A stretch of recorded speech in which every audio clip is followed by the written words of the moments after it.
হযরত মোল্লা আলী কারি আল মাউরিদের মধ্যে তিনি একটা ঘটনা লেখেন। এই উপমহাদেশের অন্যতম একজন আল্লাহর ওলি ছিলেন, তার নাম খাজা মাহমুদ বাহাদাবানী নকশবন্দি রহমাতুল্লাহ আলাইহি। খাজা মাহমুদ বাহাদাবানী নকশবন্দি রহমাতুল্লাহ আলাইহি উপমহাদেশের শ্রেষ্ঠতম একজন আল্লাহর ওলি ছিলেন। তখনকার সময় ছিল সম্রাট হুমায়ুন, মুঘল সম্রাট হুমায়ুন তিনি দাওয়াত করলেন বৈরাম বেগকে, বললেন বৈরাম তুমি তো আমার প্রধান উজির, তুমি যে খাজা মাহমুদ বাহাদাবানী নকশবন্দি হুজুরকে দাওয়াত করে আমার দরবারে নিয়ে আসো। হুজুর যদি আমার দরবারের জন্য দোয়া করে দিয়ে যায় তাহলে আমার কপাল ভালো হবে। মাহমুদ বাহাদাবানী নকশবন্দির দরবারে উজির আজম বৈরাম বেগ যখন চলে গেলেন, বৈরাম বেগ যাওয়ার পরে বৈরাম বেগ হুজুরকে দাওয়াত দিয়ে বলেন, হুজুর সম্রাট হুমায়ুন তার রাজ দরবারে আপনাকে দাওয়াত করেছেন, আপনি তার দাওয়াতটা দয়া করে কবুল করে নেন। সম্রাট হুমায়ুন দাওয়াত করেছে, এই কথা শোনার পরে খাজা মাহমুদ বাহাদাবানী নকশবন্দি জবাব দিলেন, ও বৈরাম বেগ কথা শুনে নাও। বৈরাম, আমি মাহমুদ বাহাদাবানী নকশবন্দি দুনিয়ার কোনো রাজা বাদশার কাছে রাজ দরবারে আমি দাওয়াত নেই না। একবার জোরে বলা যাবে কি আল্লাহু আকবার? এ বৈরাম, যাও তোমার বাদশাকে বলো দুনিয়ার কোনো রাজা বাদশার রাজ দরবারে আমি দাওয়াত নেই না, যাও চলে যাও। আপনি দেখেছেন তাদের তাকওয়া? শোনেন, যারা জমিনে মিলাদ পড়েছে তাদের তাকওয়া শোনেন, আর যারা জমিনে মিলাদ বন্ধ করতেছে তাদের তাকওয়া বুঝবেন। যারা জমিনে মিলাদ পড়েছে তাদের তাকওয়া বুঝে যাবেন, তাদের তাকওয়া। হযরত খাজা মাহমুদ বাহাদাবানী নকশবন্দি বলে দিলেন, উজির তোমার বাচ্চাকে যায় বলো আমি কোন রাজ দরবারে দাওয়াত নেই না, কোন রাজার দাওয়াত কবুল করি না, কোন রাজ দরবারে খাই না। উজির চলে যায়, বললেন বাদশা সর্বনাশ, হুজুর বলে দিয়েছেন হুজুর কোন রাজ দরবারে দাওয়াত নেন না, অতএব হুজুরকে দাওয়াত করা সম্ভব না, তিনি আসবেন না, দোয়া করবেন না বলে দিয়েছেন। বাদশা হুমায়ুনের চিন্তা, যদি হুজুর আমার দরবারে না আসে তাহলে সর্বনাশ, এত বড় একজন আল্লাহর ওলি, তাকে দিয়ে আমার দরবারে দোয়া করাইতে হবে। আগের যুগের রাজা বাদশা যারা ছিলেন তারা ওলি ভক্ত ছিলেন, তারা জানতেন ওলিদের সাথে বেয়াদবি করলে কপালে রাজত্ব বেশি দিন টিকে না। কথা বলেন ঠিক কিনা? ওলিদের সাথে যারা বেয়াদবি করে রাজত্ব তাদের বেশি দিন টিকে না, বেশি দিন টিকে না, এটা হাতছাড়া হয়ে যাবেই। পৃথিবীর বহু নজির আমাদের হাতের মধ্যে আছে, বেশি দিন টিকে না। কারণ অলিরা দুনিয়ার রাজত্বের মুখাপেক্ষী না, অলিরা দুনিয়ার রাজত্বের মুখাপেক্ষী না, অলিরা আল্লাহর মুখাপেক্ষী। হযরত বাহাদাবানী নকশবন্দি সম্রাট হুমায়ুনের চিন্তা হলো হুজুরকে আনতেই হবে, যে কোনো মূল্যে, কি করলে আনা যাবে। উজির তুমি যে জিজ্ঞেস করো কোন কাজ করলে হুজুর আমার রাজ দরবারে আসবে বলো। উজির আবার চলে গেলেন, চলে যাওয়ার পরে উজির হুজুরের কাছে যা বলেন, হুজুর আপনি দয়া করে বলেন কি করলে বাদশা অনুনয় বিনয়ের সঙ্গে আপনাকে জানিয়েছেন, মেহেরবানি করে আপনি দয়া করে বলে দেন। মাহমুদ বাহাদাবানী নকশবন্দি জবাব দিলেন, উজির আমি রাজ দরবারে কোনো দাওয়াত কবুল করি না, তবে শোনো, যদি তোমার বাদশা রাজ দরবারে মিলাদ শরীফের ইন্তজাম করে, আমি মাহমুদ বাহাদাবানী নকশবন্দি নবীর মিলাদের সম্মানে যাব, বাদশার জন্য আমি যাব না, আমি শুধু রসুলের মিলাদের তাজিমের জন্য যেতে পারি। একবার জোরে বলা যাবে কি আল্লাহু আকবার? তেলের গাড়ি তেলে চলে,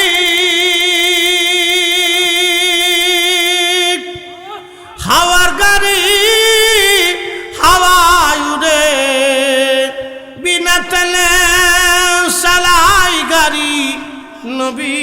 সুলাইমান, আমরা সেই মুসলমান। কথা বলে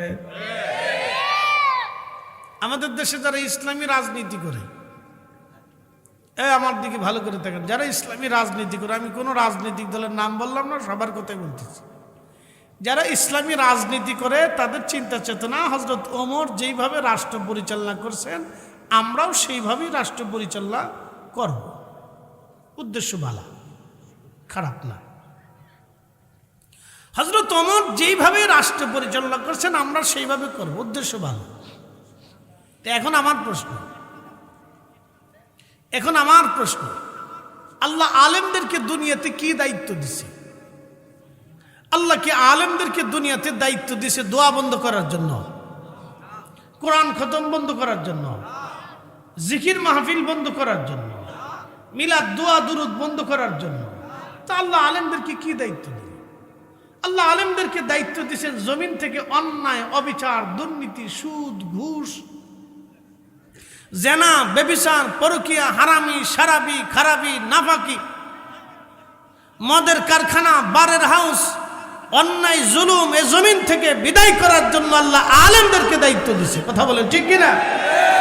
আলেমদের কাজ তো মিলাদ বন্ধ করা না, আলেমদের কাজ তো দোয়া বন্ধ করা না, আলেমদের কাজ তো কোরআন খতম বন্ধ করা না, আলেমদের কাজ তো ফাতিহা বন্ধ করা না, আলেমদের কাজ তো মিলাদুন নবীর মাহফিল বন্ধ করে না, আলেমদের কাজ তো রাসূলের ইশক মুহাব্বতের মাহফিলগুলি বন্ধ করে না, আলেমদের কাজ তো ইসালে সব বন্ধ করে না, আলেমদের কাজ তো কোনো ওলি পীর মাশায়েখের দরবার ভাঙ্গা না।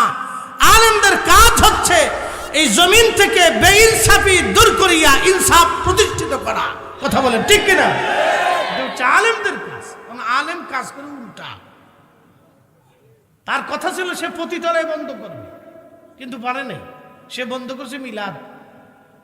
তার কথা ছিল সে সুদের কারখানা বন্ধ করবে, সে পারে নাই, সে বন্ধ করছে কোরআন খতম। তার কথা ছিল সে বন্ধ করবে দুর্নীতি, কিন্তু পারে নাই, সে বন্ধ করে দিছে দোয়া। শয়তানে কয় 1400 বছরে যা পারি নাই তা তুমি করে দিছো, অসুবিধা নাই, ভালো কাজই করছো। যেটা বন্ধ করার সেটা পারো না, যেটা করার দরকার না তুমি সেটা করে দিচ্ছ, তো ভালোই তো হয়েছে।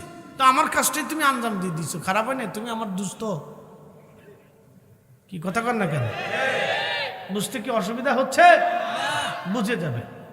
খাজা মাহমুদ বাহাদুমানি নকশবন্দি বললেন, এ বৈরাম, তোমার বাদশাকে বলো যদি মিলাদ শরীফের ইন্তজাম করে তো আমি রসুলের মিলাদের সম্মানে যাব, নতুবা অন্য কোনো উদ্দেশ্যে যাব না। বাদশা হুমায়ুন রাজ দরবারে বিরাট ইন্তজামে মিলাদের ইন্তজাম করলেন। তিনি মিলাদের ইন্তজাম করার পরে মাহমুদ বাহাদাওয়ানি নকশবন্দি রহমাতুল্লাহ আলাইহি রাজ দরবারে গেলেন। যাওয়ার পরে সম্রাট হুমায়ুন নিজে পানি ঢেলে হুজুরের অজু করাইলেন এবং নিজে হাতে পা ধোয়াই দিলেন। একসাথে বলবেন না মারহাবা? ওলিদের মর্যাদা বুঝছেন যে বাদশাহ, মুঘল সাম্রাজ্যের বাদশাহ নিজে হাতে হুজুরের পা ধোয়াই দেয়। এরা জানে যে এখান থেকে বদদুয়া আসলে সম্রাট হুমায়ুনের রাজত্ব থাকবে না। সম্রাট আকবর বুঝেছিল রাজত্ব কি জিনিস, ধ্বংস হয়েছিল সে।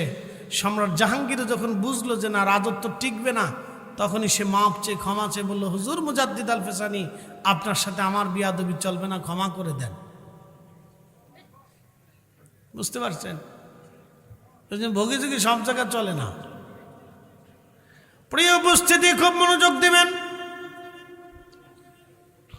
হাজিরিন, যে কথা বলছিলাম, মায়ের রেহেমের ভিতরে যখন একটা সন্তান কনসেপ্ট হয় 120 দিনের মাথায় আল্লাহ রুহু নামক ইঞ্জিনটা আলমে আরোহা থেকে এনে মায়ের রেহেমের ভিতরে আল্লাহ আমাদের দেহের মধ্যে রুহু ফুকায় দিলেন। রুহু ফুকায় দিয়া জিব্রাইল আমিনকে আল্লাহ বললেন, জিব্রাইল 60টি জিনিস আমার বান্দার জন্য লিখে দাও। 1 নাম্বার, সে কতদিন পর্যন্ত পৃথিবীতে বেঁচে থাকবে তুমি লিখে দাও। 2 নাম্বার, আমার বান্দা কি পরিমাণে খাবার খাবে তাও লিখে দাও। একসাথে বলবেন আল্লাহু আকবার। 1 নাম্বার হায়াত, জোরে বলেন 1 নাম্বার কি? হায়াত, সে কতদিন বেঁচে থাকবে।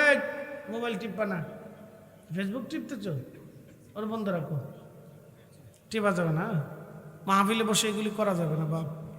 অনেকে আছে, কালকে এক নেতা আইছে মাহফিলে নাটকে, ওদিকে নেতা ফেতা বেশি আসছে, এই আমার পাশে বই মোবাইল যেমন টিপতেছে, মন চাইতে তো কানে ধরে নেতারা থাপড় দিয়ে বের করে দিবে। এটা মাহফিলে আইসো, এমন একটা ক্যাপ পরে আইছে, মাথায় একটা ক্যাপ পরে আইছে, জিন্সের প্যান্ট ট্যান্ট পরে এমন বাউ দিয়ে আইছে যে বিরাট বড় বুজুর্গ। চেহারাটা দেখে আমার মনে হচ্ছিল যে এগুলো শয়তান কোথার থেকে আসে। আরে এরা মাহফিলে দাওয়াত করে কি জন্য এগুলো? আমাদের এই অঞ্চলগুলি ভালো, কোনো এগুলির কোনো বালাই চালাই নেই। আর এই অঞ্চলের নেতা যারা রাজনীতি করে তারাও ভালো, তারা বলে যে না মাহফিল ধর্মীয় সভা, এখানে আমাদের নামটা আমার দরকার না, আমরা এমনি অনুদান পাঠাবো। ঠিক আছে না ভাই? তারা এদেশে নামের পাগল না। কোনো পোস্টারে আপনি দেখবেন না, কোনো পোস্টারে দেখবেন না। আর আইসা 3 ঘন্টা 4 ঘন্টা ওয়াজও করে না। কালকে নাটোরে এক নেতা ওয়াজ ধরছে, আধা ঘন্টা আমার বসায় রেখে ওয়াজ করতেছে, আধা ঘন্টা। আমি চিন্তা করলাম যে বাপরে বাপ, এত বড় বুজুর্গ থাকতে তাহলে আমাদের ওয়াজের দরকার কি? রাজনীতিবিদরা এত বড় বুজুর্গ কবে থেকে হইল? কি চিন্তা করতে পারছেন? কবরের ওয়াজ করতেছে, কবরে চলে যেতে হবে, মরে যেতে হবে। আমি মনে মনে হাসি, বাপরে বাপ, এই চিন্তা যদি রাজনীতিবিদদের থাকতো তাহলে আমার দেশের এত টাকা চুরি হওয়ার কথা না।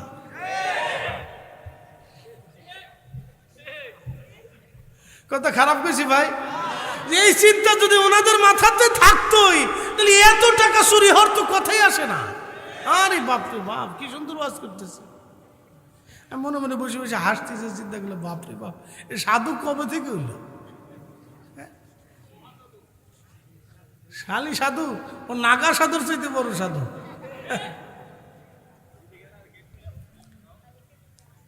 তো প্রিয় উপস্থিতি, এগুলো দুঃখজনক কথা আর কি বার বলবো।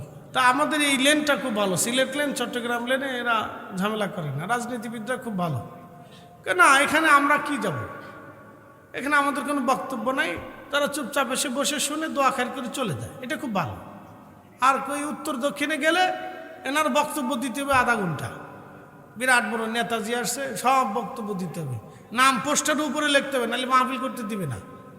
জেলাও সে গদু, জেলাও হে গদু, নাম দিতে হবে, প্রধান অতিথি বিশেষ অতিথি এটা দিতে হবে, দিলে আমরা মাহফিল করতে দেবো না, দেবো না। কি জ্বালার জ্বালা! আমি দেখে আসার পরে চিন্তা করলাম সর্বনাশ, কিন্তু স্বৈরাচার এখনো আছে দেখতেছি। যাক, লাউ হে গদুই তো। তা আমাদের এই লেনটা ভালো, ঢাকার থেকে বের হয়ে একবারে সিলেট আর চট্টগ্রাম লেনে কোনো ঝাইঝামেলা নেই। কোনো নেতা পেতা যারা রাজনীতি করে তারা এর ভিতরে আসে না, কেন আমরা অনুদান পাঠাই দিব, অসুবিধা নেই, তা নাম টাম দেওয়া লাগবে না। একসাথে বলেন আল্লাহু আকবার। এখন প্রশ্ন ভালো করে বুঝবেন, ভালো করে বুঝেন। এখন প্রশ্ন, বান্দা কি পরিমাণে খাবার খাবে লিখে দিছে কে? একসাথে বলেন, জোরে বলেন, আরো জোরে। ব্যাংকে 1000 কোটি টাকা থাকবে কিন্তু খেতে পারবেন না। বিশ্বাস করেন? করেননি? করেন? যদি করে থাকে তাহলে জীবনেও কোনোদিন সুদ খাবেন না।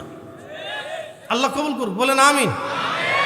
যদি বিশ্বাস করে থাকেন, ইয়াকিন থাকে যে হ্যাঁ আমার রব আমার জন্য যেটা নির্ধারিত করছে, একটা ভাতের দানা পৃথিবীর যেখান থেকে হোক আল্লাহ আমাকে সেখানে আমার খাবার সামনে নিয়ে আসবে, যদি বিশ্বাস করে থাকেন তাহলে জীবনেও কোনোদিন অবৈধভাবে সম্পদ রুটি করবেন না।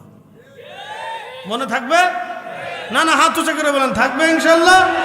নারে তাকবীর, নারে রিসালাত, আহলে সুন্নাত ওয়াল জামাত। আল্লাহ কবুল করুক, বলেন আমিন। আচ্ছা বলেন, ওযু ছাড়া নামাজ হয়? হ্যাঁ, আপনারা চিন্তা করলেন যে ফরিদি হুজুরের আজকে ওয়াজ বোঝা যায়? বোঝা যায়নি? বোঝা যায়নি? যায়নি? ঠিক আছে। আমার এক গ্রুপ আছে আর কি, দুইটা আছে আর কি, ঢাকার এক গ্রুপ আর নরসিংদীর এক গ্রুপ। ভালো, এরা থাকলে মনটা খুব ভালো লাগে, শান্তি পাই, মজা লাগে। তো খুব মনোযোগ দিন। তা এই যে কথা বলছিলাম, কোনটা বলছিলাম বলেন তো? হায়াত, হায়াত এবং রিজিক, এই দুইটা জিনিস আল্লাহ লিখে দিলেন। তো বলছিলাম যে আমরা যদি বিশ্বাস করি তাহলে জীবনেও কোনোদিন অবৈধভাবে সম্পদ, রুটি রুজির চিন্তা কখনো মাথায় আনবো আল্লাহ যতদিন বাঁচায় রাখে। আল্লাহ কবুল করুন, বলে না আমিন। 3 নাম্বার ইজ্জত। 4র্থ নাম্বার আপনি জান্নাতি নাকি জাহান্নামী। বলবেন স্যার এটা কি বললেন? জান্নাতি নাকি জাহান্নামী আল্লাহ নির্ধারিত করে দেন? হ্যাঁ করে দেন। করে দেওয়ার কারণেই আল্লাহ আপনাকে পছন্দ করে জান্নাতের বাগানে ঢুকাই দিছে। একসাথে বলবেন আল্লাহু আকবার। এই জন্য যারা ভিতরে আসে এটা সাজায়, এটা আল্লাহর দয়া। একসাথে বলেন কার দয়া? এই মাদ্রাসা মসজিদগুলি যারা নির্মাণ করে, তৈরি করে, খেদমত করে, দয়া কার? আল্লাহর দয়া। আল্লাহ আপনাকে জান্নাতি বানাবে বিধায় জান্নাতের বাগান আল্লাহ আপনাকে নিয়ে আসে। প্রিয় ভাই আমার, খুব মনোযোগ দিবেন। হাজিরিন, আল্লাহ রাব্বুল আলামিন নির্ধারিত করে দেন আমার বান্দা কি খাবে, কি পরিমাণ রিজিক। এই জন্য জীবনে কোনোদিন যতদিন বেঁচে থাকবেন সাবধান করে বলে দিয়ে গেলাম, অন্যায় অবৈধভাবে সম্পদ, রুটি রুজি করবেন না। চিন্তা করলেন ফরিদি হুজুরের ওয়াজ শুনলাম, আজকে সারা রাত্র রিয়াজনগর কেন্দ্রীয় জামে মসজিদে নামাজ পড়ব।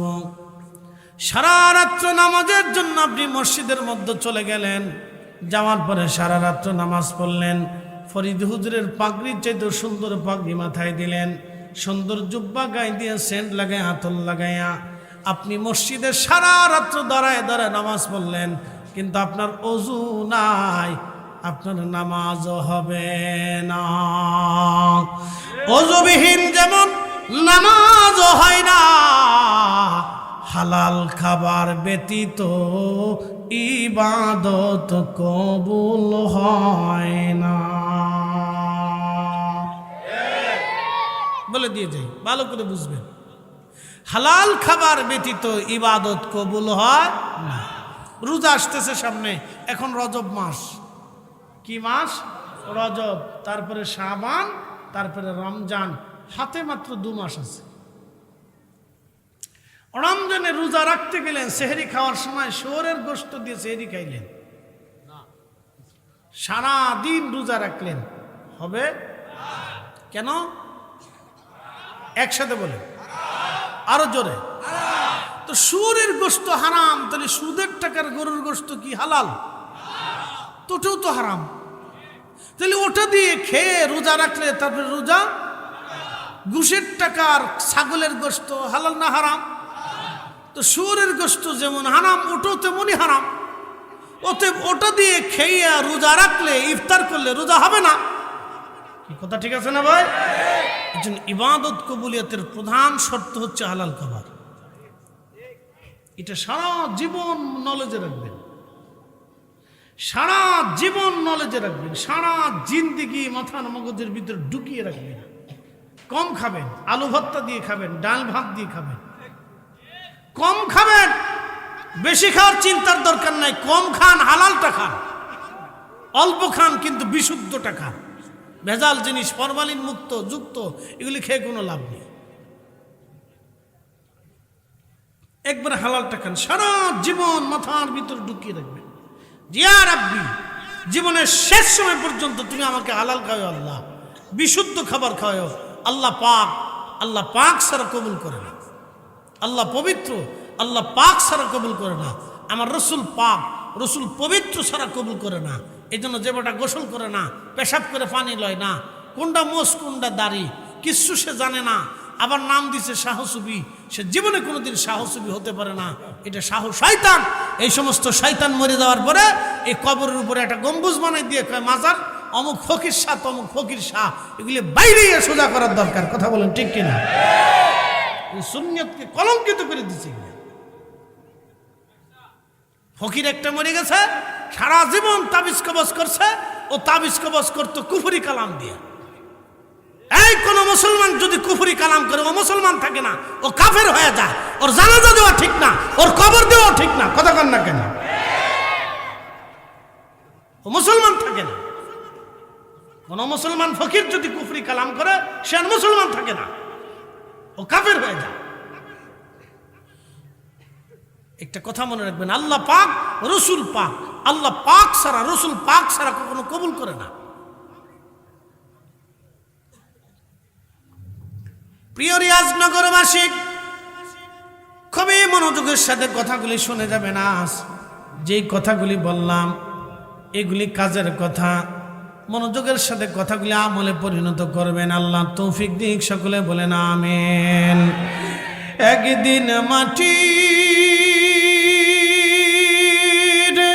ভিতরে হবে ঘরে মন আমার, কেন বান্ধ দালান ঘর, মন আমার কেন বান্ধ দালান ঘর।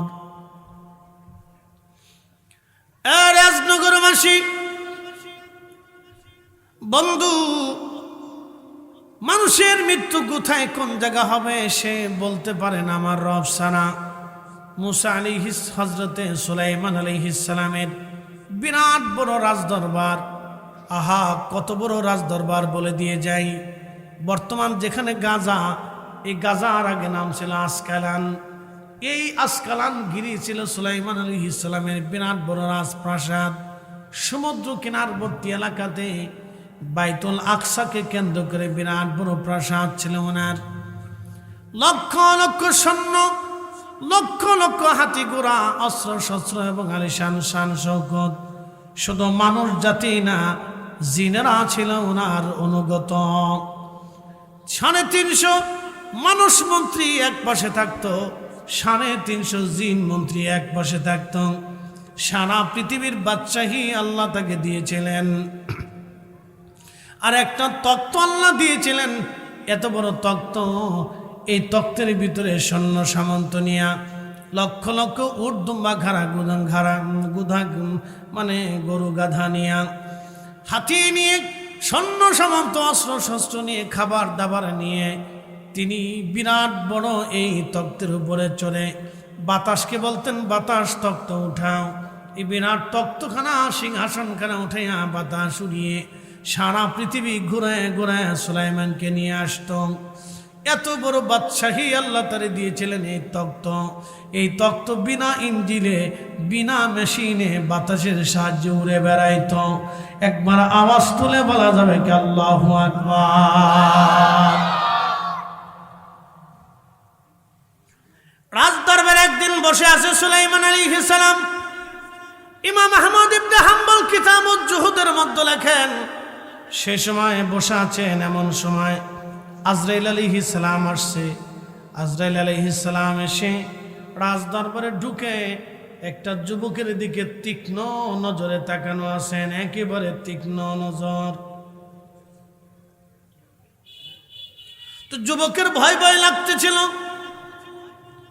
আজরাইল চলে গেলেন।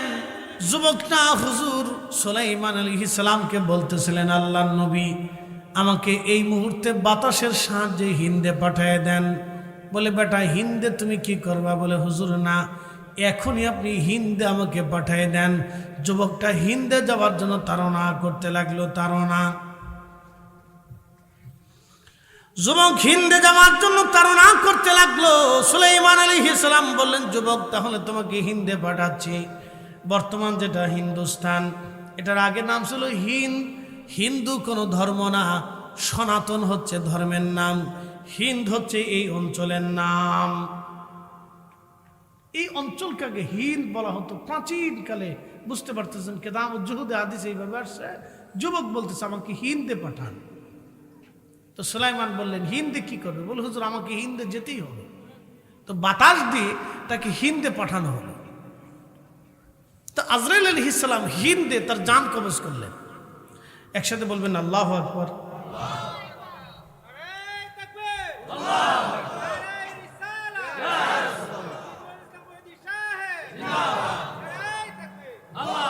হিন্দে পাঠিয়ে দিলেন। আজরাইল জান কবজ করে নিয়ে চলে গেলেন। কিছু সময় পরে সুলাইমানের রাজ দরবারে আজরাইল আলাইহিস সালাম ঢুকলেন। সুলাইমান বললেন, আজরাইল, একটা বিষয় বুঝলাম না, আপনি একজন যুবকের দিকে তীক্ষ্ণ নজরে তাকানো কেন ছিলেন? আজরাইল বললেন, হুজুর, তীক্ষ্ণ নজরে তাকানো ছিলাম এই জন্য, আল্লাহর রেজুলেশন খাতার মধ্যে তার মৃত্যু হবে হিন্দে, কিন্তু সে তখনও বসে আছে ফিলিস্তিনে। আমি চিন্তায় পড়ে গেলাম, এই মুহূর্তে সে হিন্দে কি করে যাবে, অথচ কিছু সময় পরে সে হিন্দে মারা যাবে। আল্লাহর কুদরতের, অপরিসীম কুদরতের দিকে নজর করে আমি এই যুবকের দিকে তীক্ষ্ণ নজরে তাকায়া আল্লাহর কুদরতের চিন্তা করতেছিলাম। কিন্তু আপনি যে তাকে বাতাসের মাধ্যমে হিন্দে পাঠাবেন, এই বিষয়টা আমার কখনোই জানা ছিল না। এটা আমার আল্লাহ একমাত্র জানতেন। একবার জোরে বলা যাবে কি আল্লাহু আকবার। ওয়ামা তাদরি নাফসুম বিআইয়ি আরদিন তামুত।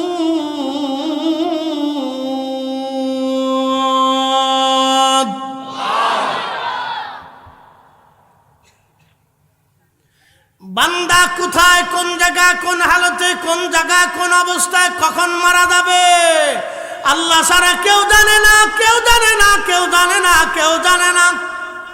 একসাথে বলুন আল্লাহু আকবার। আমার এক ভাই লেখছেন যে, হুজুর, আমাদের এলাকার মানুষ রিসালাত বুঝে না। এবার আসেন, রিসালাতটা একটু বুঝাই। সারা রাত দলিল আমি বুঝাই না, আমার বুঝের ধরনটা ভিন্ন রকম। খুব মনোযোগ দিয়ে 5 মিনিট। ওমা তাদরি, মুরব্বী কই যায়? এটা কইলেও তো জ্বালা না, এসব কোনটার ভিতরে শেষ কুত্তার ভিতরে লাগাই দেব। ফাজিল ফুলা মানে টিকটকে কুত্তার ভিতরে মুরব্বী লাগাই দিচ্ছে। চিন্তা করে যে কই যাইতাম। আরে বাংলাদেশের মতো মানুষ আমি পৃথিবীর কোথাও আছে আমি দেখিনি। বাপরে বাপ। আচ্ছা, যা হোক না, ওই মানে ফেসবুকে, ইউটিউবে যে পরিমাণে মানুষ, বাপরে বাপ, এর এত সময় কই পায়, কেমনে পায় আমি জানি না। তথা খুব মনোযোগ দিন। রিসালাতটা কি আমি আপনাকে এই আয়াত থেকে বুঝিয়ে দিচ্ছি। ওমা তাদরি নাফসুন বিআইয়ি আরদিন তামুত। শোনেন, মানুষ কোথায়, কোন জায়গা, কি হালতে, কেমনে মারা যাবে আল্লাহ ছাড়া কেউ জানে না। সহিহ বুখারীর কিতাবুল মাগাজিতে হাদিস এসেছে, হযরত আব্দুল্লাহ ইবনে মাসউদ রাদিয়াল্লাহু আনহু বলেন, নবীজি বদরের যুদ্ধের ময়দানে যুদ্ধ লাগার আগের দিনে আমাকে সাথে নিয়ে বদরের প্রান্তরে গেলেন। যাওয়ার পরে নবীজি হাত দিয়ে দেখাইলেন, এইখানে আগামীকাল আবু জেহেল মরে থাকবে, এইখানে ওতবা মরে থাকবে, ওইখানে সাইবা মরে থাকবে, ওইখানে ওতবা মরে থাকবে।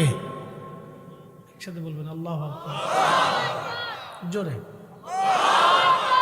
আল্লাহ ছাড়া কেউ জানে না, তো রসুল কেমনে জানে? এটার নাম রিসালাত। এটার নাম কি? জোরে বলেন। উনি নবী। জোরে বলেন, উনি কি নবী? শব্দের অর্থ গায়েবকে খবর দেন বলা। যিনি অদৃশ্যের সংবাদ দেন তাকে নবী বলা হয়। একসাথে বলুন আল্লাহু আকবার। যারা রিসালাত বুঝেন না তারা এখান থেকে রিসালাত বুঝে যান। উনি নবী। জোরে বলেন, উনি কি? আরো জোরে বলেন, উনি কি? এটাই রিসালাত। আব্দুল্লাহ ইবনে মাসউদ বলেন, আমি চিন্তায় পড়ে গেলাম যে আবু জেহেল মারা যাবে, রসুল আঙ্গুল দিয়ে বলে দিলেন এইখানে মরে থাকবে। ঠিকানা বলে দিলেন, স্থান নির্ধারিত করে আঙ্গুল দিয়ে বলে দিলেন এখানে মরবে, এখানে উতবা মরবে, ওখানে সাইবা মরবে, ওখানে মুগিরা মরবে। জোরে জোরে জোরে জোরে জোরে রসুল বলে দিলেন। আব্দুল্লাহ ইবনে মাসউদ বললেন, আমি যুদ্ধ করতেছি আর তাকে তাকিয়ে আছি যে ওরা তো মরবে, রসুল যে বলছে এটা তো সত্য। কি কথা ঠিক আছে না ভাই? কারি কোরআন তেলাওয়াতের পরে 2টা শব্দ উচ্চারণ করে, সুন্নিরা পড়ে, নজদিরা পড়তে চায় না। লা হাওলা ওয়ালা কুওয়াতা ইল্লা বিল্লাহ। আমরা সুন্নিরা পড়ি। সাদাকাল্লাহুল মাওলানাল আযীম। আল্লাহ সত্য বলেছে। একসাথে বলেন, কে সত্য বলেছে?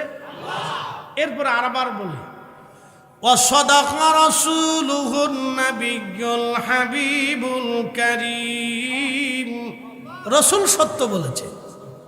একসাথে বলবেন আল্লাহু আকবার।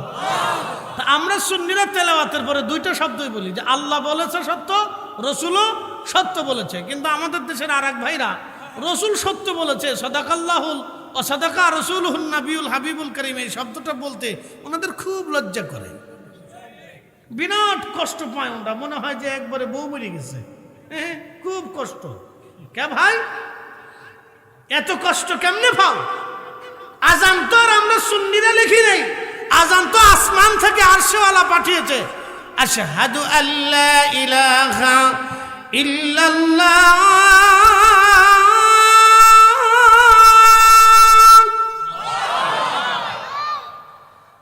আশহাদু আন্না মুহাম্মাদার রাসূলুল্লাহ।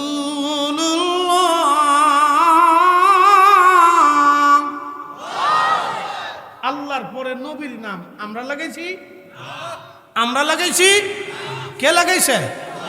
তো আল্লাহর নামের পরেই রাসূলের নাম আজানে একামতে আল্লাহ নিজে সেট করে ফিট করে দুনিয়াতে পাঠাই দিয়ে বলল, এ বান্দা, কিয়ামত পর্যন্ত পৃথিবী থাকবে আর কিয়ামত পর্যন্ত মসজিদ থাকবে। মসজিদে ঢোকার আগে আমি আল্লাহর নামের পরে আমার রাসূলের নাম লাগাইয়া আজান দেওয়াইয়া মুসলমানদেরকে শোনাইয়া তারপরে মসজিদে ঢুকাবা। এটাই রিসালাত। কথা বুঝেন নাই? আল্লাহর পরে নবী, এটাই রিসালাত। আল্লাহর পরে কি? জোরে বলেন, আল্লাহর পরে কি? আল্লাহর পরে কি? নারে তাকবীর, নারে রিসালাত। একবার আল্লাহর পরে রাসূল। আমরা খুব বেদাত করে ফেলছি, ওনাদের কাছে আমরা খুব অপরাধ করে ফেলছি। এটা সব অসুস্থতা। কি কথা কন না কেন? এগুলো কি অসুস্থতা? এটা অসুস্থতা, এটা এক ধরনের বেমার। এটার বেমার ধরছে এটা।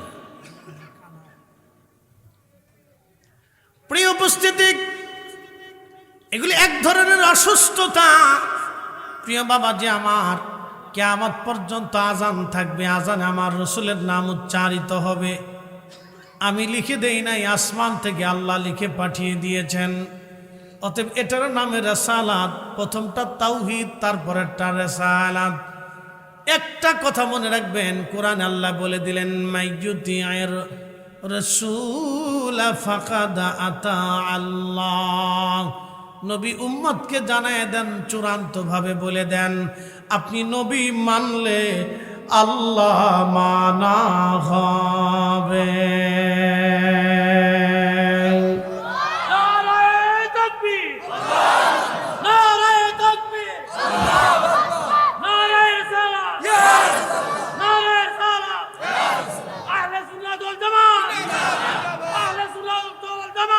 নবী মানলে আল্লাহ মানা হয়। ফয়সালা কার? আমাদের। প্রিয় উপস্থিতি, এটাই রিসালাত। রিসালাত যে বুঝে না, আমি বুঝবো, সে আসলে দিন দুনিয়া কিছু বুঝে সুঝে না। বোঝার দরকার ভাইরে। এটা তো ঝগড়ার বিষয় না, এটা অবুঝের বিষয় না, এটা আপনাকে সারা জীবনে বুঝতে হবে। এটা বুঝের জিনিস, এটি ইমানের একটা সাবজেক্ট। প্রিয় ভাই, আমরা সবাই তো চলে যাব, হাসরের ময়দানে দাঁড়াইতে হবে না? বলেন, কি কথা বলেন? হাসর কায়েম হবে না? কায়েম হওয়ার পরে হাসরের ময়দানে আপনার জন্য তাড়না কে করবে? বাবা মা আত্মীয়স্বজন সব তো বলে যাবে, তা আপনার জন্য তাড়না করবে কে? কান্না করবে কে? তিনি আমাদের রাসূল। কথা বলেন ঠিক কিনা? এটা রিসালাত। তিনি রাসূল। আসা আইয়াবাসাকা মাকামাম মাহমুদা।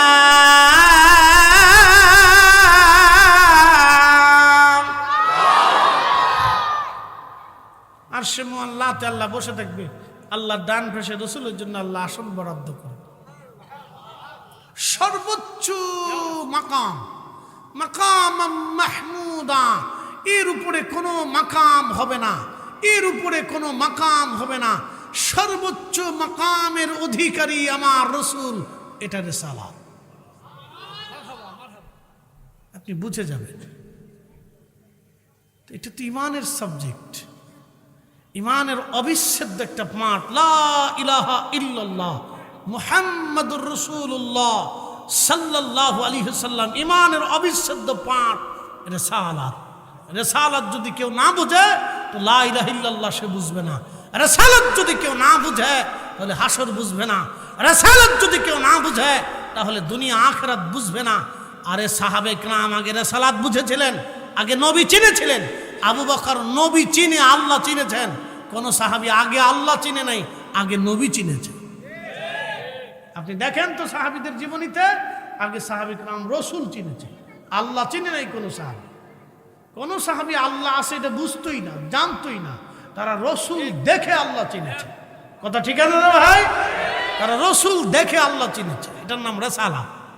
বুঝতে হবে এটি ইমানের অবিচ্ছেদ্য পাঠ, ইমানের এক অবিচ্ছেদ্য পাঠ। এটাকে যদি আপনি বিচ্ছিন্ন করেন তো আপনার কিচ্ছু নেই, আপনার কিচ্ছু নেই। এই জন্য শানে রিসালাতটাকে গুরুত্ব দিতে হবে আপনাদের জীবন। সময় সংক্ষিপ্ততা, ময়দানে এই মারাত্মক বন্ধু সেদিন শত্রুতে পরিণত হবে।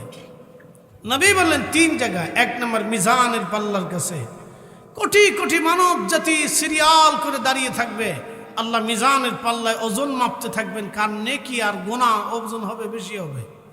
ঠিক ওই মুহূর্তে তাম সৃষ্টির মানুষগুলি পেরেশান হয়ে যাবে, অস্থির হয়ে যাবে, না জানি তার নেকের পাল্লা হালকা হয়ে যায় কিনা। সুপ্রিম কোর্টের শেষ বেঞ্চ, প্রধান বিচারপতি কোনো মামলার রায় যদি দিতে থাকে তাহলে দেখবেন মৃত্যুদণ্ডপ্রাপ্ত আসামি যারা মার্ডার টাটার করছে, খুন খারাপি করছে, তাদের কলিজার ভিতরে 1.5 পার্সিয়া চলে। এর অর্থ হচ্ছে সে এই লাস্ট বেঞ্চে প্রধান বিচারপতি রায় দিচ্ছে, এই রায়ের পরে আর কোনো বাংলাদেশের আইনে রায় নেই। অতএব এখানেই তার হায়াত মৃত্যু নির্ধারিত হচ্ছে। তার রায় হবে হয় মৃত্যুদণ্ড, না হয় যাবজ্জীবন। সে তখন মা ভুলে যায়, সন্তান ভুলে যায়, আত্মীয় স্বজন ভুলে যায়, কাউকে মনে রাখে না। ব্যারিস্টার এসে বলে, মক্কেল আমি আমার জীবনের সর্বোচ্চ চেষ্টা দিয়ে আপনাকে এই আদালত থেকে নিষ্ক্রিয় করার চেষ্টা করেছি, এখন রায়টা প্রধান বিচারপতি দিবে, এখানে আমার কোনো হাত নেই, আমার কোনো হাত নেই, প্রধান বিচারপতি রায় দিবে। তখন সে খুব পরেশানির মধ্যে থাকে, কি হবে তার, কি হবে তার, কি রায় হবে তার। কিয়ামতের ময়দানে আরো বিভীষিকাময় হবে। সেই দিন চিন্তিত থাকবে কি হবে তার, ওজন কি হালকা হবে নাকি না গুনার পাল্লা ভারী হবে। রাসূল বলেন, উম্মত এই জায়গা সে আর কারো কথাই মনে রাখতে পারবে না। নিজের চরকায় তেল দেন, নিজেরটা নিজে নিয়ে কবরে যান। প্রিয় রিয়াজনগরবাসী খুব মনোযোগ দিবেন, মা বোনেরা কথাগুলি শুনে যাবেন। বাবাজি আমার, নিজের জিনিস নিজেকে কবরে নিয়ে যাওয়া বুদ্ধিমানের কাজ। আল্লাহ বললেন, ইয়া আইয়ুহাল্লাযীনা আমানু লা তুলহিকুম আমওয়ালুকুম ওয়ালা আওলাদুকুম আন যিকরিল্লাহ।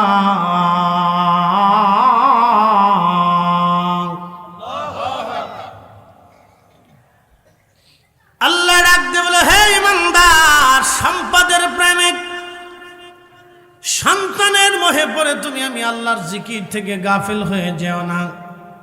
যদি গাফিল হও, ওয়ামান ইয়াফআল যালিকা ফাউলাইকা হুমুল খাসিরুন।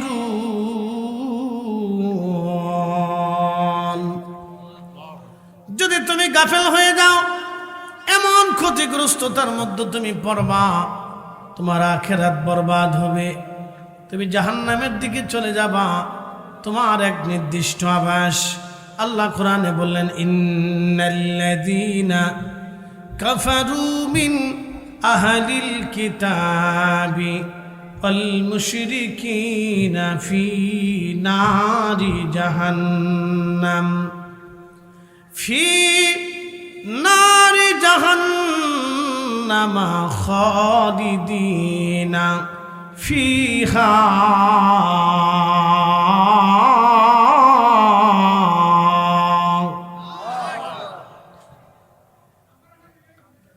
উপস্থিতি মনোযোগ দেবেন।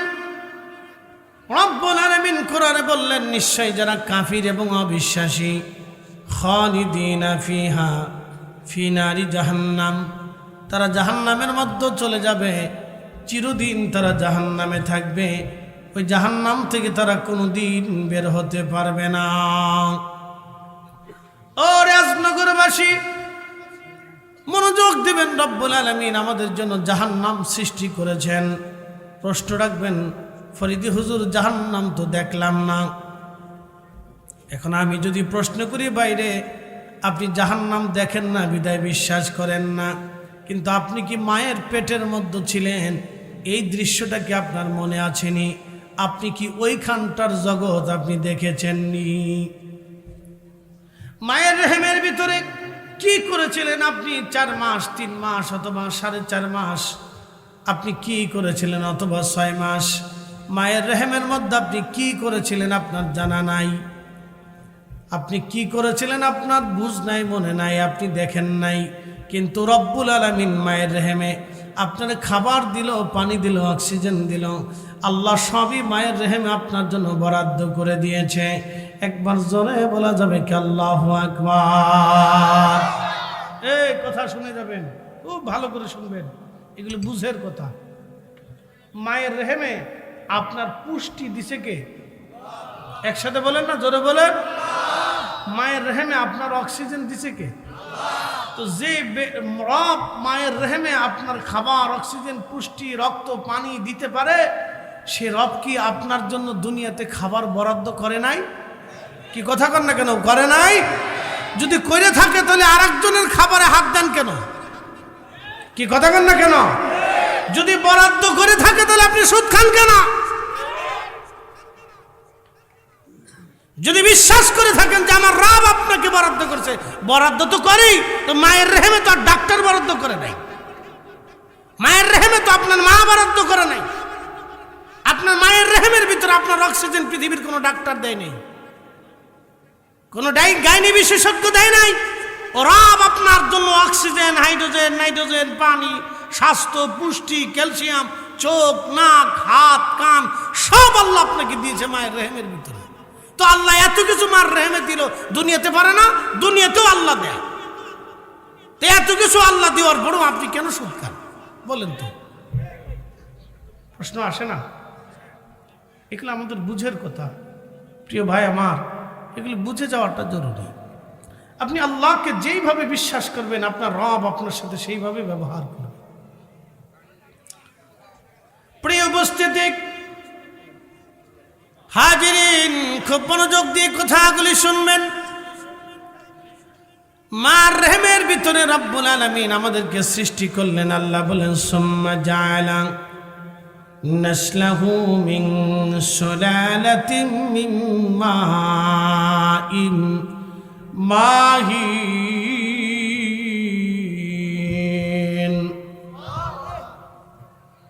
4 রঙের মশলা দিয়া যে কইরাছে তোর গঠন,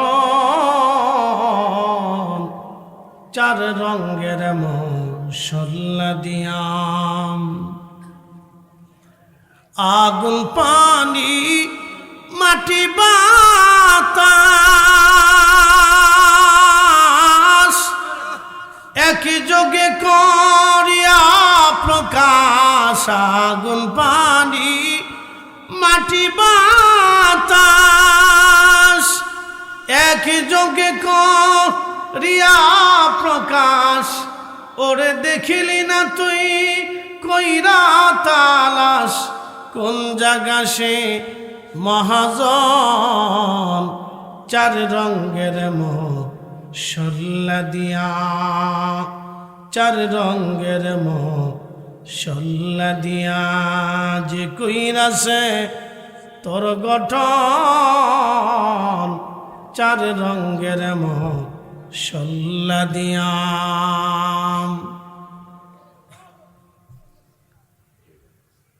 রাজনগরবাসী মনোযোগ দিবেন। মায়ের রেহেমের ভিতরে যখন আল্লাহ রাব্বুল আলামিন আমাদের বাবা এবং মায়ের নির্গত নির্যাস পানি মিম্মা ইম্মাহিন, ধাবমান একটু পানি। আল্লাহ জরায়ের ভিতরে সেবজন একবারে নিরাপদ আধারে মায়ের রেহেমের ভিতরে আল্লাহ জমা করলেন। 40 দিন পর্যন্ত পানিটা রিফাইন করার পরে এই পানিটা রক্তপিণ্ড ধারণ করলো। আরো 40 দিন এই রক্তপিণ্ডটাকে রিফাইন করার পরে এই রক্তপিণ্ডটা গোশত খণ্ডে ধারণ করলো। আল্লাহ এই সময় কোরআনে বললেন, খলাকাল ইনসানা মিন আলাক। ও নবী, উম্মতকে বলে দেন, আমি মানব জাতি সৃষ্টি করেছি রক্তপিণ্ড থেকে। কিন্তু আমি মানুষের বংশ বিস্তার করেছি সুলালাতিম মিন মাইন মাহিন, মানুষের নির্গত নির্যাস পানি থেকে আমি তার মানুষের বংশের বিস্তার করলাম। ও নবীর উম্মত, এই রক্তপিণ্ডটা রিফাইন করার পরে গোশতখণ্ড হয়। বাকি 40 দিন পর্যন্ত এই গোশতখণ্ড রিফাইন করার পরে এরপরে চোখ, কান, হাত, নাক, মাথা, অঙ্গ প্রত্যঙ্গ, অস্থি, হাড়, গোড় জায়গাটা জায়গায় আমার আল্লাহ সুন্দর করে ফিট করে দেয়। একবার জোরে বলা যাবে কি আল্লাহু আকবার? বলেন, আমাদের জীবনে কিছু আছে? হ্যাঁ, এই আমার দিকে তাকান, ভালো করে বুঝবেন। আমি বোঝানোর জন্য কথা বলি, আমি বেহুদা সময় নষ্ট করি না, এ অভ্যাস আমার নেই। আমি যাহা বলি, যত সময় বলি, খুব কাজের কথা বলি।